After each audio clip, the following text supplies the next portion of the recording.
I asked some of my members, I'm like, how come you guys don't try their software? Why aren't you switching over? And they said, this is not your company, Russell. This is us. We're funnel hackers. ClickFunnels is our tool. Like, this is who we are. One guy I remember told me, he's like, I look at the ad in my Facebook feed just long enough to laugh, and then I scroll on because I know that I'm a funnel hacker and I'm part of this movement.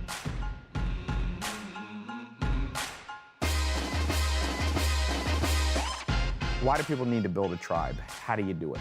So it's kind of funny because when we were launching ClickFunnels, the market we were going into, there's a lot of competitors, right? And all of them are like, they're brands, but they're kind of nameless, faceless. They're just brands trying to do this thing, right? And I remember about that time I went to a network marketing thing because I had some friends in it. I was like, I want to see how these guys do their stuff.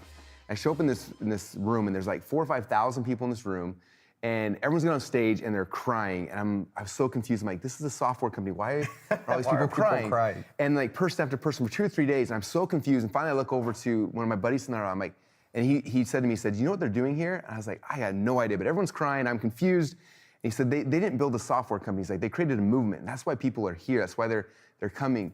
And this is the time so we're you're launching. saying they built the movement before they even branded this concept? Yeah, well, as they were doing it. And so we were launching ClickFunnels, and I was like, if we're just a software company like everybody else, then we're a commodity, right? And if you're a commodity, then it's like everyone's fighting for like the lowest price, and eventually you price yourself out, and then it's just like, that's how a lot of businesses happen. And I was like, we need to build something bigger where people are part of this movement, and they're part of our tribe, and they feel like they belong to this thing. About that time, we were launching ClickFunnels, and again, at first it didn't take off like I thought it was. I remember about 2 or 3 months into it, I did a presentation about a concept we called funnel hacking, which is like, you find somebody else has a funnel, you look at it, and then you model it inside of ClickFunnels. And our people started calling themselves funnel hackers, and I was like, okay, this is like a thing we can, so I was like, hey, we're funnel hackers. We started making t-shirts, and everyone that signed up for our software, we make them watch a 10-minute video showing them how to use ClickFunnels. We mail them a t-shirt that said funnel hacker.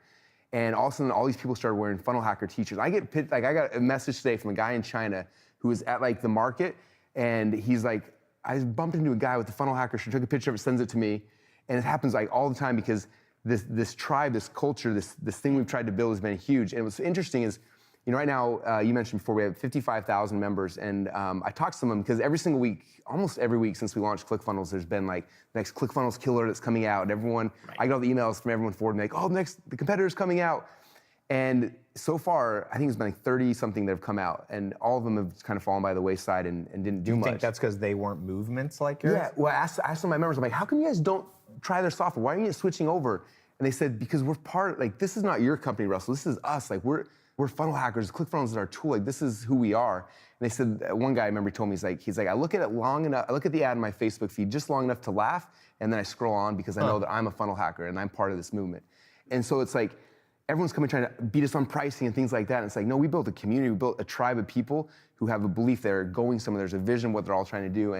And that has been so huge in propelling us to this growth. They also share, I mean, we get organically about 1,000 people a day that are signed up for ClickFunnels, and that's not coming from our paid ads. These are paid customers, by the way, 55,000 paid customers. And not the free ones like most software. Your free email list is probably, how big do you share? Over 1 million. Over 1 million. Yeah, and we've probably had about 500,000 or so that have actually created an account, but yeah, 55,000 that are actively paying to be members. And it costs between what? Between $100 and $300 a month. 100 and 300, and then you got some upgrades people can do. Yeah. So, it's interesting you're talking about this because I was just reading this. It's like, I like to read textbooks, even though I didn't go to college. This is how I do my version of college. So I was reading this book, Dr. David Buss's psychology book. He's actually coming here tomorrow. It's one of the most interesting guys in the world.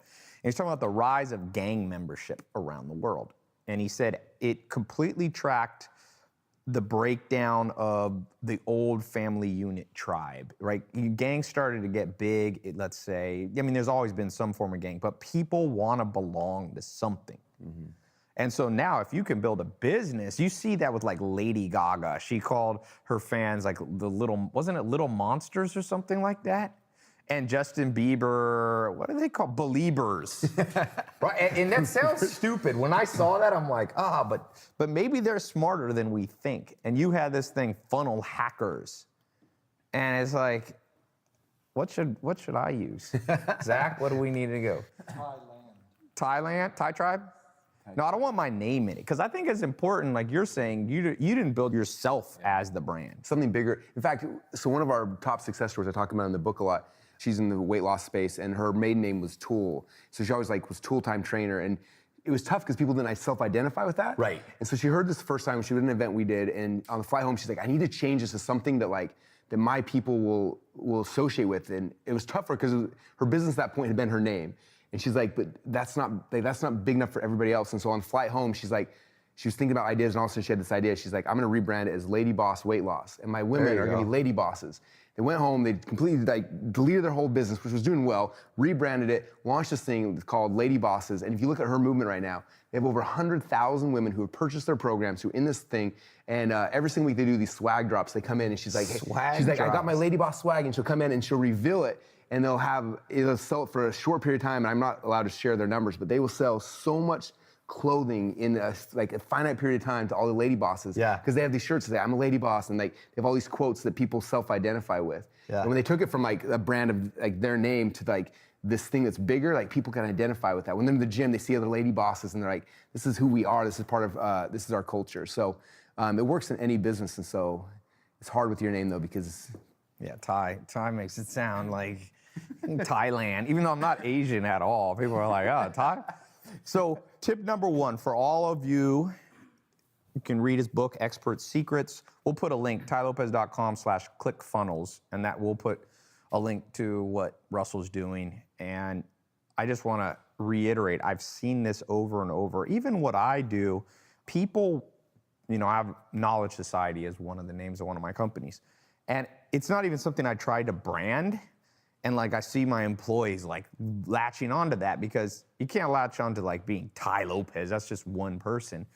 Nobody wants to be really in a cult per se, not normal people. But being attached to Knowledge Society is this higher purpose. And if you look at Maslow's hierarchy of needs, there's 5 levels of needs. Physiological is at the base foundation. And you have number 2, you have safety. And then number 3, you have love. And number 4, you have status and respect. But number 5 is actualization to a higher purpose. And that's where people find God, and they find Mahatma Gandhi and his movement to kind of gain independence for his country. Martin Luther King Jr., Abraham Lincoln.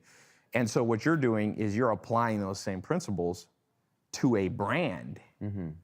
And took you from 0 to $100 million a year. And think about the big brands, the ones that have done a really good job in the last generation have done that. You look at Apple, people. Biggest company in the world, Apple. People self-identify with that, right? Yeah. There's Apple users and there's everybody else. There's that thing. You look at shoes, you look at clothing line, look at the best brands have done that. For some reason, most businesses, we don't think about that, because oh, well, I sell this, or I'm a financial planner, I'm in real estate, or whatever. But it's those who start looking at the pattern. I'm a big pattern guy. You see a pattern, it's okay, now that I know the pattern, how can I amplify that? So we realize this is the pattern.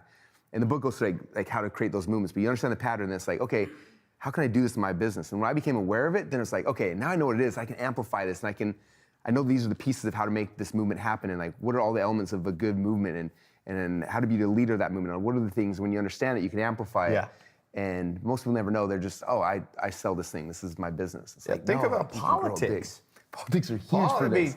Once people identify with conservative, Republican, or liberal, Democrat, or whatever country you're in, people will hold on to it, even if it becomes apparent in that issue they're idiotic. But people, it's just like in a tribe. One thing that Zach, what were you telling me, Zach? Was it Larry David from Curb Your Enthusiasm would say, when a basketball player, or any sport, football, when they play for one team, you root for them. If they get traded to another team, who's your tribe, or not your tribe, I should say, you'll boo them. So Larry David from Curb Your Enthusiasm in Seinfeld said, he feels like we're just rooting for laundry. It's if you wear the Lakers laundry, I like it.